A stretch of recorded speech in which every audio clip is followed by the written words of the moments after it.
Криминалдык кландык башкарууну түзгөн Атамбаев элге мыйзамдуулукка түркүк. Экс-президент Алмазбек Атамбаев бийликте турган 6 жылдын ичинде мен эч качан Акаев менен Бакеевке окшогон ажыдарга айланбаймын деген маанидеги сөздөрдү көп айткан менен, бирок майлуу сүттүү кызмат ордуларын жакындарына менчиктеп, аларды олигархтарга айландыруу мыйзамдуулукту тебелеп тепсөө жагынан алардан да өтүп кеткендигин ачык айталы. Атамбаевдин элдин эсебинен байган олигархтары ууру тойгончо жеп алып өлгөнчө карганат дегендей дайыма адалтынып сүйлөгөн менен экс-президенттин кыска мөөнөттүн ичинде элдин, мамлекеттин эсебинен чексиз байган олигархтарынын чоң тобун түзүүгө үлгүргөндүгү азыр ачыкка чыгууда.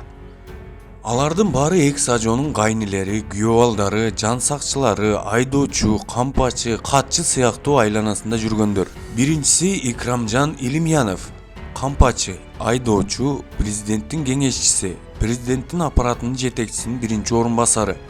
Ишенимдүү булактардын маалыматтары боюнча ал кадрлар маселесин, түштүк аймагындагы кендерге лицензия берүүнү чечип, кырышалагандыгы үчүн Кыргызстандагы 100 бай адамдын ар биринен ай сайын миллион сомдон алып жүрүп байган.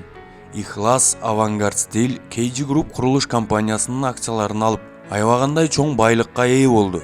7 канал, Апрель, New TV телеканалдары бир нече сайттар анын менчигинде. Айрымдар ал наркотрафикти да көзөмөлдөп жүргөн дешет. Ишенимдүү капчык болгондугу үчүн Манас ордени менен сыйланган. Экинчиси Сапар Исаков. Цариде Максим Бакиевдин жардамчысы болуп иштеп, кантип акча жасоо керектигин андан үйрөнгөн. Авангард Стиль компаниясынын акцияларынын бир бөлүгүнө ээ. Кытайдан ташылып келип жаткан тоок эттеринин сырттан тартылган инвестицияларды толук көзөмөлдөп келген. Кытайлык айрым компаниялардын Кыргызстанга киришинде ортомчулук да кылып жүргөн. Алатой эс алуу жайында 240 адамдын тоок этинин ууланганына күнөөсү бар. Лигласты Кыргызстанга киргизгендиги үчүн шефи экөөсү Чехиядан каржы алган дешет. Үчүнчүсү Албек Ибраимов, экс-президенттин мурдагы таразачысы, кампачысы. Ал да президенттик аппараттын бөлүм башчысы, анан Бишкекке мэр болгон. Авангард Стилде бир катар курулуш компанияларында үлүшү бар. Манас аэропортунда өткөрүлгөн тендерлердин 15%, андагы машина токтоочу жайлардан түшкөн кирешелердин бардыгы, авиакеросиндерди сатуудан алган кирешелердин жарымы ошонуку. Бишкектин айланасында жалпы аянты 200 гектардан ашык 20га жакын жер участокторуна ээ. Байлыктарынын көбү аялына жазылган. 4-сү Айбек Калиев, жакын күйөө баласы. Бишкек тестеги миллиондогон доллардын уурдалуусу боюнча айыпталып, тергөө камагында отурат.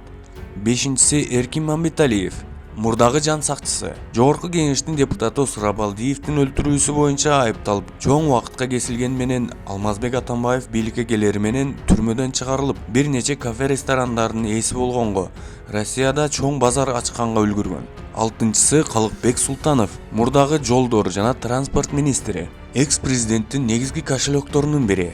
Уставдык капиталы 1 миллиард долларлык Авангард Стиль курулуш компаниясынын ээси. Түндүк-түштүк альтернативдүү автожолун ал көзөмөлдөгөн компаниялар куруп жатат. Кытайлык айрым компаниялар менен тыгыз иштешет. 7-си Абдел Сегизбаев, Алмазбек Атамбаевдин кайниси. Аскар Акаевдин пресс катчысы. Убагында КТРКны элге жек көрүндүгү айлангандардын бири. Бир нече кафе-ресторандардын ээси. Ысык көлдө коттеджи, Бишкекте элиталык батирлери бар.